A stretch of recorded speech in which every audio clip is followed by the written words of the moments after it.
All right, it is 8:23 right now. We are trying to track down Mike Garafolo, but I want to read you something that Peter King wrote out because it is true, and it is painful, but it is also fascinating. Peter wrote today in his Football Monday in America, right? He wrote, there might be a team in the 55-year history of the Super Bowl that has dissolved faster than these Philadelphia Eagles, but I can't think of one. And he pointed out, Al, that the 6 main skill players from the team that won the Super Bowl will all be gone. Yeah. All 6 of them will be gone.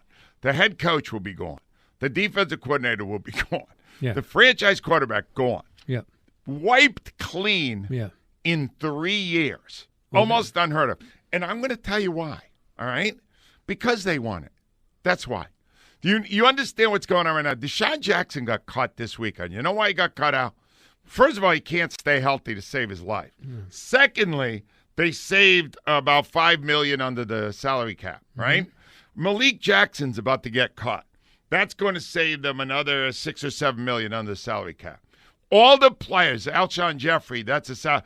See, part of it they will save money on. Part of it they will have to take a cap hit for. Right. That's why the Eagles right now are around $50 million over the cap. Yeah. You know why they're $50 million over the cap? Because after they won the Super Bowl, Howie Roseman spent money like a drunken sailor on shore leave. Yeah. He threw money at everyone because he wanted to thank everyone for winning the Super Bowl. I said last week, they're the classic lottery winner that goes broke. That's right. Al, that's exactly such a what great happened. Statement. They won, but they didn't win the Powerball like a billion. No, they didn't win the they billion. Thought they did. Well, yeah. Well, they thought they'd. It's unbelievable. Look at the difference in what happened. Like Jeffrey Lurie tries to model himself after he wanted to buy the Patriots. Yep. For whatever success Brady had, somebody had to manage Belichick, Brady, and salary and do it a lot better than was done here. Yeah. A lot better. And part of it is ownership. I read the book. Kraft is Kraft good at that. had to manage that. Right. And what happened here was instead of it wasn't managed from the top. It was allowed because Wentz was allowed to call Lurie whenever Why he don't wanted. you just say it? Kraft is a much better owner than Lurie. Well, it's a fact. It's a fact. He knew what he had to do to keep people. I got Mike Garafolo of NFL Network on the line right now. Hi, Mike. What did I just walk into? Here's what you walked into. All right, Peter King wrote, there might be a team in the 55-year history of Super Bowl that is dissolved faster than the Eagles, but I can't think of one. This is an amazing 3-year dissolution of a championship team, isn't it, Mike? There's no question. And I listen, I think the people that are still there are scratching their own heads and saying, how did we get here? I mean, I don't – the other day when this deal was done, sadness, I would say, is kind of what I felt there. It's not – nobody was celebrating. Usually you pull off a deal and you're feeling really great about it. Oh, we got this, and it's a deal that works for both sides and all that stuff.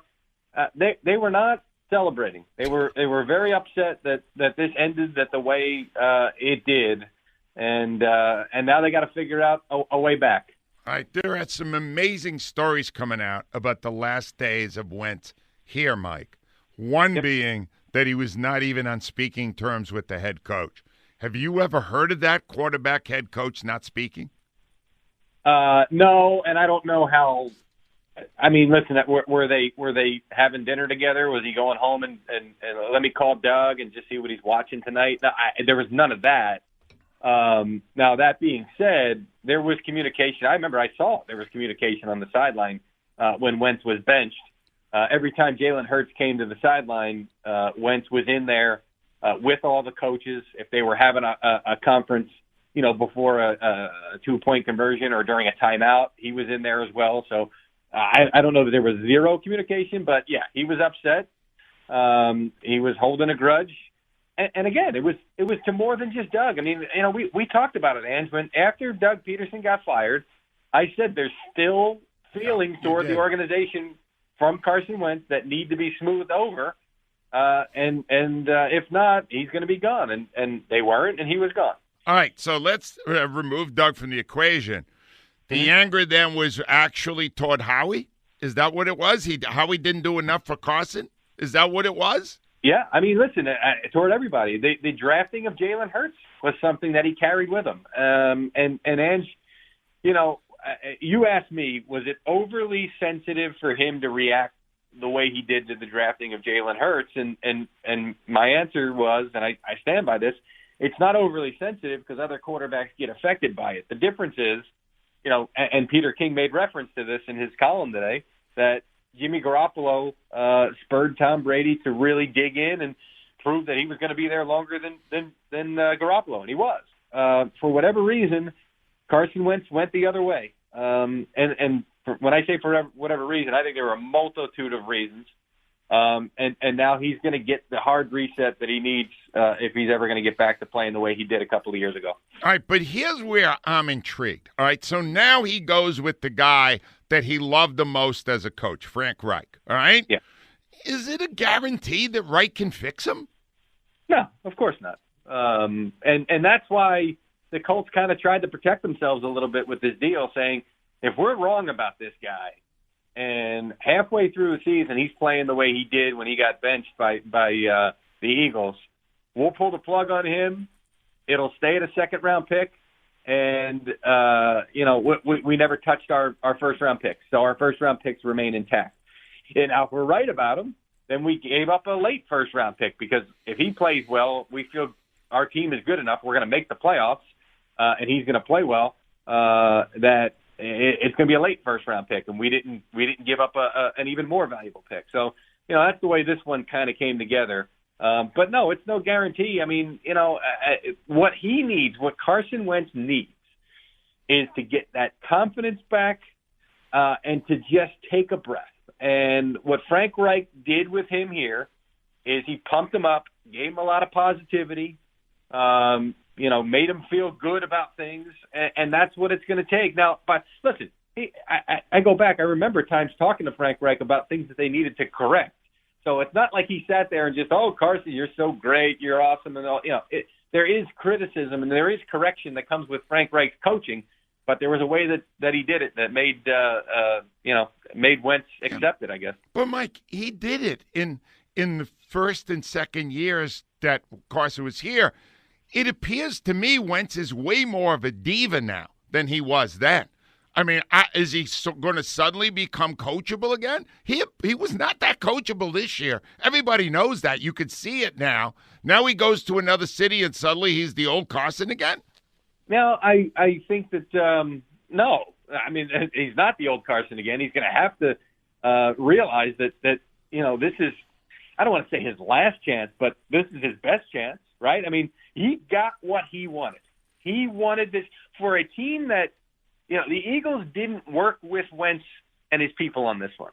They didn't say, yes, you have permission to go seek a trade, go find a suitor, and we'll work out the compensation. That does happen a lot of times in this league. This did not happen in this case. The Eagles went out and sought a trade by themselves, basically saying, we don't care what you want. We're going to find the best trade for the organization. It just so happened, and listen, there was a little bit of backdoor stuff with Chicago, and I think there were smoke signals being sent toward Chicago with Wentz saying, yeah, I'd much rather prefer to be in Indianapolis, so I'm not going to be happy if you go and trade for me. So with that said, maybe that's why Chicago bowed out in the end. But he got what he wanted. For not getting the team to work with him, you got what you wanted. Yep. This is your chance. If this doesn't go well, I have no idea what the future holds for you. Mike, finally, and I only ask you this because you have ties to this city. You once worked at WIP in your formative years. He hides that well now. Mike, people look to you for advice, and you're going to now give some advice to the fans of this city. Should the fans of the city of Philadelphia root for Carson Wentz in an Indianapolis uniform? I would suggest you start with rooting for him to play 75% of the snaps or 70 and the team makes the playoffs. To get the one? That's a horrible answer. Get the one. Howie will blow that pick anyway, Mike. You know that. He'll blow it. Beyond that, I mean, listen, he left here. There are a lot of relationships he built here. There's work he did in the community. I think there's a lot of good things that he did here and a lot of reasons why he still feels good about things in the area. So don't take it personally, I would say. Oh, yeah, Philadelphia fans. Right, Come on, Mike. You stop. Mike, I'm letting you go. Ria's calling a TKO here. Mike, in all honesty, you know the city better than that. We will hold this grudge to our final breath, yes. Mike. Final breath. Hey, listen. By the way, the other day, you talk about me hiding my WIP roots. Not true. We had Eskin on NFL Network with me live, to which I told the producers, was Cataldi not available? Yeah. And they said, no, we just this is the guy that we called. I said, no, we got to rejiggle the pecking order. No, I think he's way more photogenic, Mike. You know that. Mike Garafolo. Mike, always love it, Mick. Thanks a lot for coming on with us. I appreciate it. All right, guys. Thank you. Hey, listen to me. I need a moment here, Al. You people that are rooting. I'm going to try this one more time. Ava, get over to Mike for a second. I need Here we go. I'm going to re-ask the question. I just want to make sure, all right? I just want to make sure that wasn't just a glitch in our system, all right, Al? Because we've been so busy with the Levi's. WIP awards, the Levi's, Al, that maybe we just we didn't get that right, all right? So I am going to ask you again. Our new question of the day will be this, Al. The question is, will you root for Carson Wentz when he plays for the Colts next season? Yes or no? Simple. All right? Very simple, Al. And then I'll see, because it was 60% last Friday. But it was prior to him issuing a highly insulting statement, which I'm hoping at least gets it under 50%. Are you going to root for Carson Wentz as a Colt this season? Coming up. Well, I mean. Will you, Al? No, I won't, but I do want him to play that number of snaps. You want to get the number one pick? I want the number one pick. Because Howie won't blow it, I'm sure of that. But I'm sure that they'll... Well, I'd like Howie to have the opportunity to blow it. Rhea, you're not going to root for him. No. You're too me? classy. She's too classy. No, it has nothing to do with classy. Once you don't, there's only two people I rooted for once they left here.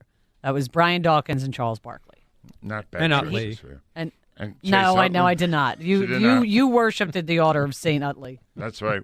I did not. Normally, when they leave here, Al, dead to me.